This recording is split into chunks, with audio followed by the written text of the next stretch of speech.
Halo teman-teman, kami dari SMPK IPK Puri, kelas 91 kelompok 6.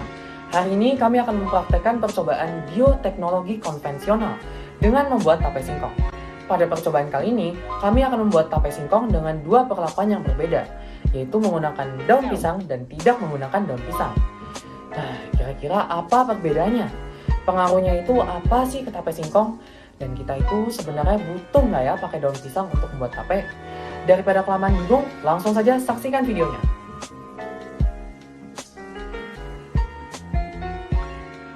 Tape adalah makanan tradisional yang merupakan fermentasi dari berbagai macam sumber karbohidrat, seperti singkong atau beras ketan.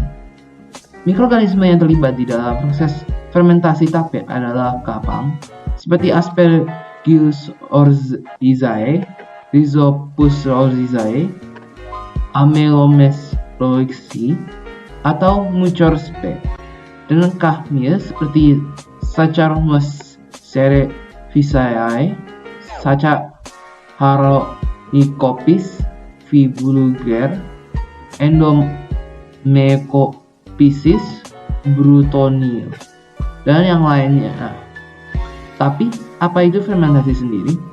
Fermentasi itu adalah proses produksi dalam sel dalam keadaan anaerobik, yaitu tanpa adanya oksigen, di mana fermentasi akan menghasilkan perubahan biokimia organik melalui enzim yang dihasilkan oleh mikroorganisme.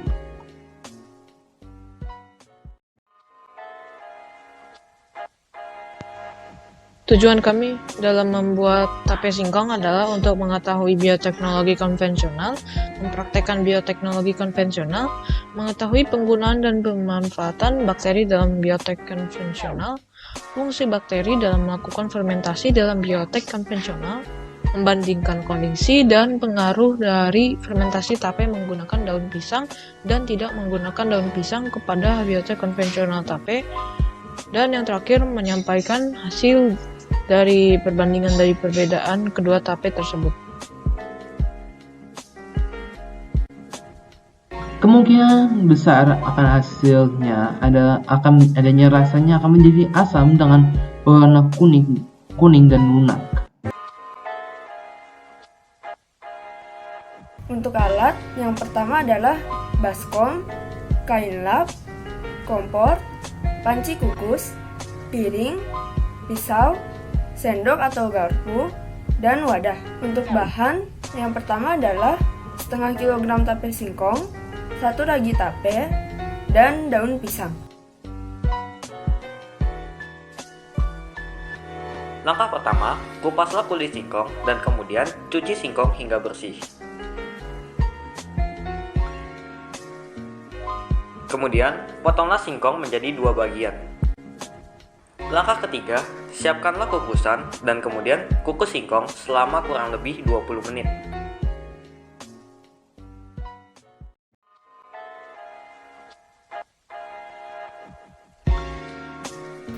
Masukkan daun pisang dan tata dengan rapi di wadah yang akan digunakan.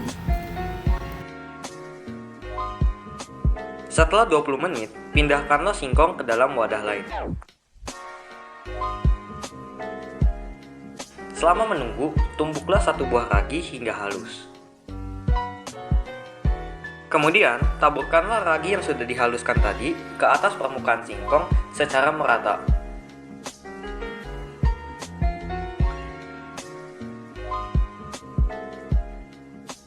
Kemudian, tutuplah wadah dengan rapat.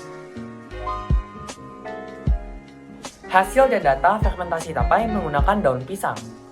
Fermentasi pada hari pertama, baunya dan aromanya biasa saja, tidak menyengat dan belum tercium apapun. Ukurannya masih relatif sama dan warnanya juga masih seperti singkong biasa, lebih putih dari tapai. Mengeluarkan embun ke samping kiri, kanan, dan atas dari tempat penyimpanan tapai. Tapai masih terlihat bertekstur keras seperti singkong pada biasanya di hari pertama. Tekstur pada tapai juga masih kaku dan tidak lengket. Fermentasi hari kedua. Bau dan aromanya mulai bertambah wangi. Ukurannya sudah mulai terlihat melebar dikit. Warnanya sudah semakin berbeda dengan singkong. Terlihat ragi lebih menggumpal-gumpal. Tape pun juga sudah mulai lebih berwarna kuning dari sebelumnya. embun yang ada di tempat penyimpanan tidak berkurang ataupun bertambah. Fermentasi hari ketiga. Bau dan aroma yang dikeluarkan sama dengan hari kedua. Ukurannya sangat jelas sudah lebih melebar dan beda dengan singkong pada pertama kalinya. Embun tidak bertambah ataupun berkurang.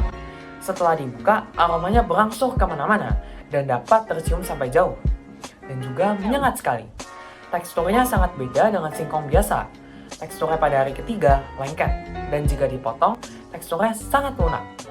Rasanya, singkong pada umumnya hambar dan tidak terlalu banyak rasa, bland atau tawar. Rasa tape setelah difermentasikan menggunakan kurang lebih 2-3 ragi selama 3-4 hari, rasanya asam dan raginya menyengat sekali, tetapi enak untuk dimakan. Itulah rasa alkohol. Dan juga adanya rasa manis tambahan dari proses fermentasi itu sendiri. Walaupun tidak digunakan gula ataupun yang dapat menambah rasa manis pada tapai. Jadi hasil fermentasi tanpa menggunakan daun pisang adalah pada hari pertama, aroma, tekstur, dan warna pada singkong masih sama seperti singkong yang sudah matang. Namun di dalam wadah tercipta embun. Pada fermentasi hari kedua, tercium aroma khas dari tapai. Namun masih belum terlalu kuat dan warnanya sudah mulai menguning dan tapai terlihat berair dan juga lunak. Namun di dalam wadah masih terlihat embun. Pada fermentasi hari ketiga, tapai terlihat masih mirip dengan hari kedua, di mana aromanya masih belum terlalu kuat dan juga warnanya masih agak kuning.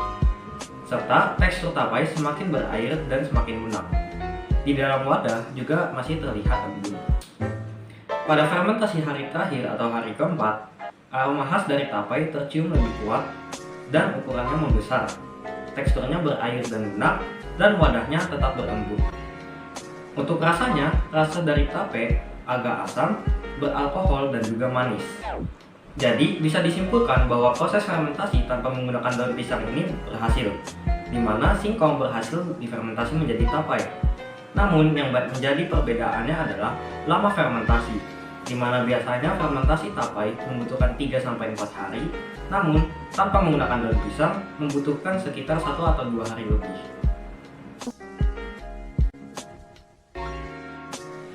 Seperti yang bisa dilihat pada hasil percobaan, didapatkan bahwa untuk membuat tapai, proses yang paling penting adalah proses fermentasi. Proses ini terjadi selama 3-4 hari dan dilakukan oleh ragi. Ragi sendiri adalah gabungan dari beberapa mikroorganisme yang terutama fungi. Pertama-tama, ragi akan ditaburkan ke atas tapai singkong dan berperan sebagai mikroba yang akan mengubah kadar karbohidrat menjadi alkohol secara perlahan. Hidrolisis pati di dalam singkong akan diubah menggunakan enzim amilase oleh mikroba menjadi maltosa.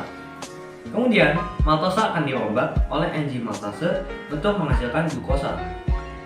Lalu, glukosa sendiri akan diubah menjadi alkohol oleh enzim zimase. Nah, kadar gula yang dihasilkan ini akan memberikan efek manis kepada tapai. Dan glukosa yang menjadi alkohol akan memberikan rasa asam pada tapai. Perubahan ini memberikan rasa manis dan juga merubah gula menjadi alkohol dan juga asam organik. Manfaat yang kami dapat dari tape singkong terdapat 3, yaitu yang pertama, meningkatkan imunitas tubuh. Asam laktat pada tape singkong bisa meningkatkan imunitas tubuh manusia. Asam laktat ini membuat tubuh kita tidak mudah tertular virus seperti flu dan pilek musiman.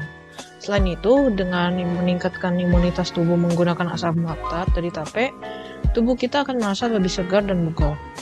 Dan yang kedua, mencegah hipertensi dan penyakit kardiovaskular.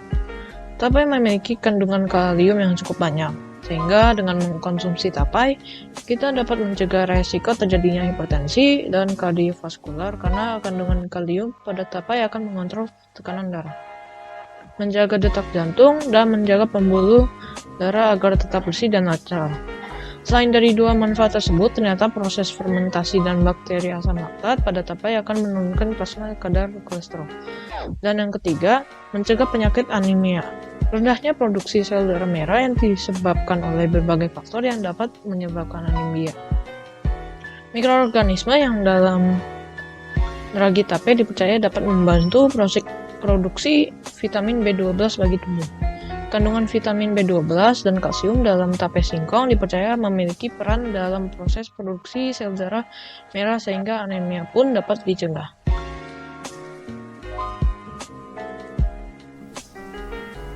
Sebenarnya, dalam pembuatan tape singkong tidak terlalu susah dan tergolong mudah. Namun, ada beberapa tips yang bisa kami berikan. Yang pertama, jangan menabur terlalu banyak atau sedikit ragi pada singkong. Yang kedua, dalam proses fotosintesis, pastikan menggunakan wadah yang bisa tertutup rapat. Yang ketiga, jangan simpan wadah fotosintesis di tempat dengan pendingin ruangan. Taruhlah di tempat dengan suhu ruangan yang hangat. Yang keempat, jika wadah tertutup dengan embun, gunakan lampu pijar jika ingin mengecek kondisi tapai. Berdasarkan hipotesis yang kita buat, hasil tape yang difermentasikan menggunakan daun pisang berwarna kuning dan lunak, dengan rasa yang asam dari raginya yang menyengat tetapi enak untuk dimakan, dan juga adanya rasa manis tambahan. Hal tersebut disebabkan oleh proses dari ragi tersebut, mana yang menggunakan enzim dapat memecah karbohidrat pada singkong menjadi gula yang lebih sederhana, dengan jangka waktu sekitar 2-3 hari saja. Sedangkan untuk perlakuan yang kedua, untuk hasil tape yang difermentasikan menggunakan tanpa memakai daun pisang, itu berwarna kuning dan lunak, terasa manis dan memiliki jangka waktu yang lebih panjang, lebih lama daripada tape yang menggunakan daun pisang, yaitu 4-5 hari. Oleh karena itu, perlakuan tape yang berbeda sangat berpengaruh pada proses fermentasi pada kedua tape tersebut. Teman-teman sudah menyaksikan video ini. Semoga dari video ini bisa menambah wawasan kita, terutama di bidang bioteknologi. Mohon maaf jika ada salah kata. Tuhan